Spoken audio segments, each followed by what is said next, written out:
నీవు నీ రక్షణ నిర్ధారణ చేసుకోవడానికి నీ ప్రేమ ఎలాగుందో చెక్ చేసుకో. నీ ప్రేమ అంటే నువ్వు అనొచ్చు.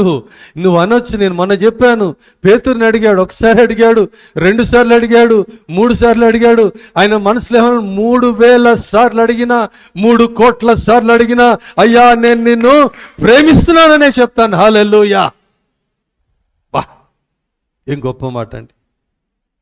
ఎన్నిసార్లైనా అడుగు, the same confession, there won't be change. ఎందుకు అడిగాడు? ఇందుకే అడిగాడు. అబ్రహాముని కొడుకుని తీసుకొని మీ ఇంటి వెనకాల ఆ చెట్ల మధ్య నాకు బలిచ్చే అంటే ఆయన ఎంత దూరం వెళ్ళేవాడు? ఒక 10 నిమిషాలు, 5-10 నిమిషాల్లో ఆ చెట్ల మధ్యలోకి వెళ్ళి బలి ఇచ్చేయచ్చు. కానీ మొరియా కొండల్లో ఒక కొండ మీదకు వెళ్ళి అది 3 రోజుల ప్రయాణం. ఈ 3 రోజుల్లో ఏమైనా మైండ్ చేంజ్ అవుతుందేమో అని, ఈ 3 రోజుల్లో మైండ్ సెట్ ఏమైనా మారుతుందేమో అని టెస్టింగ్ అన్నమాట. టెస్టింగ్. అదే అన్నాడు అబ్రహాం కూడా, 3 రోజులు కాదు నాయనా, 3 తరాలైనా కానీ నీ పట్ల నాకున్న ప్రేమ మారదు.